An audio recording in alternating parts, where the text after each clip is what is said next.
Iit Sriyantini, adik Joko Widodo. Kebenaran tidak pernah mati, meski disembunyikan.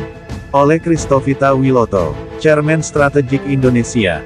Siapa Iit Sriyantini? Iit Sriyantini adalah salah satu dari 3 adik perempuan Joko Widodo.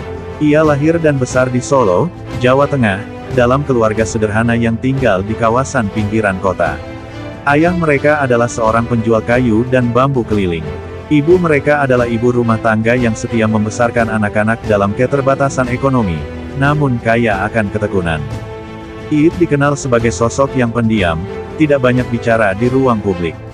Ia tidak mengejar popularitas seperti kakaknya, namun berada dalam lingkar kekuasaan yang sangat besar, karena status sebagai adik kandung Presiden Republik Indonesia selama 2 periode. Pendidikan sejak kecil. Tidak banyak data resmi tentang di mana Iit bersekolah. Tapi kita bisa melihat pola dari keluarga Jokowi, sekolah dasar hingga sekolah menengah mereka tempuh di kota Solo. Kemungkinan besar, Iit mengenyam pendidikan dasar dan menengah di sekolah negeri dekat rumah mereka. Kehidupan masa kecil Iit tidak mewah. Ia dan saudara-saudaranya mengalami masa hidup dalam kesulitan ekonomi. Dalam suasana rumah sederhana di tengah kota Solo, mereka dibesarkan dengan ajaran bahwa kesabaran dan kerja keras adalah jalan hidup. Namun, tidak ada catatan publik tentang Iit melanjutkan pendidikan ke perguruan tinggi. Disinilah kesenjangan informasi mulai muncul. Mengapa adik dari seorang pemimpin nasional bisa begitu senyap? Apakah memang tidak ada prestasi? Atau justru sengaja disembunyikan agar tak jadi perhatian? Kehidupan setelah dewasa. Setelah dewasa, Iit menikah dengan seorang pria bernama Wahyu Purwanto. Suaminya memiliki latar belakang cukup mentereng, pernah menjadi akademisi, rektor Universitas Gunung Kidul, bahkan politisi yang hampir mencalonkan diri menjadi Bupati Gunung Kidul. Dalam Pilkada 2020, Wahyu Purwanto sudah masuk bursa calon kepala daerah. Namun, secara tiba-tiba ia mundur dari pencalonan. Alasan yang disebutkan, arahan dari keluarga. Banyak yang menafsirkan bahwa arahan itu berasal dari Jokowi sendiri, atau lingkar kekuasaan yang lebih tinggi. Wahyu tercatat sebagai lulusan Ehime University Jepang. Kini ia merupakan komisaris utama PT Berlian Intitama Jakarta yang bergerak di bidang infrastruktur. Pertanyaannya, mengapa Iit dan suaminya dilarang tampil ke publik? Jika memang baik dan punya potensi, kenapa tidak didorong? Atau, justru mereka dianggap bisa membuka sesuatu yang tidak boleh diketahui publik? Jaringan di balik kesenyapan. Kita tahu bahwa dalam politik Indonesia, diam bukan berarti tidak berpengaruh. Bisa jadi, mereka yang diam justru menyimpan rahasia paling dalam. Iit Sriyantini tidak pernah bicara soal kekuasaan. Tapi dari data yang ada, suaminya pernah terlibat dalam partai politik besar, Partai Nasdem. Namanya juga disebut-sebut dalam lingkar ekonomi tertentu.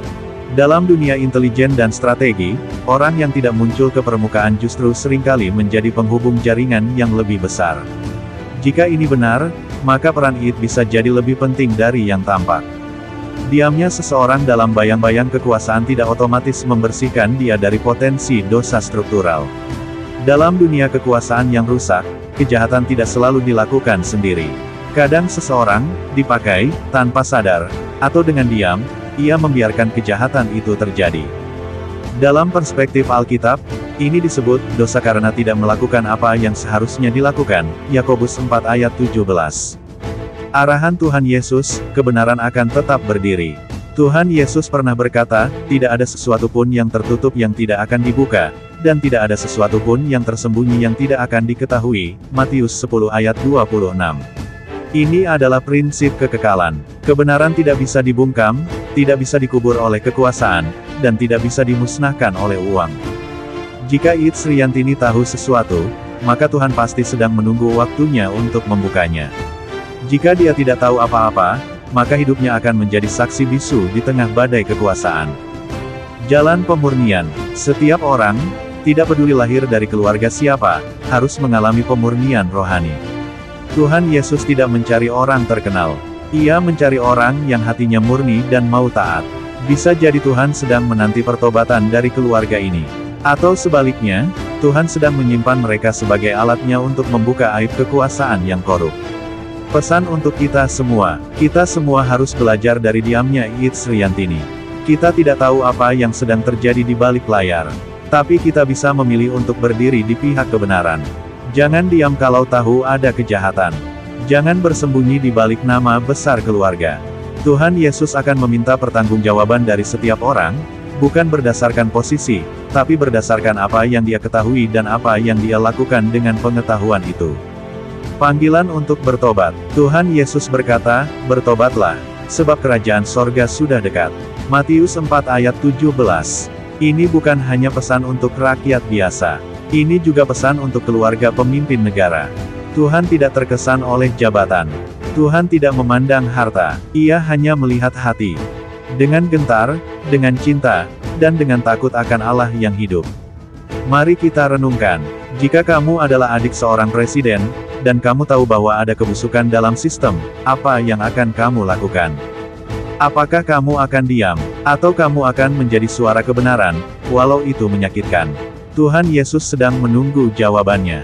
Bukan hanya dari It's Riantini, tapi dari setiap kita. Kebenaran tidak akan pernah mati. Ia hanya sedang menunggu saat untuk berdiri di hadapan semua manusia. Mari kita terus menulis, bekerja, dan hidup dengan gentar, dengan cinta, dan dengan takut akan Allah yang hidup. Amin.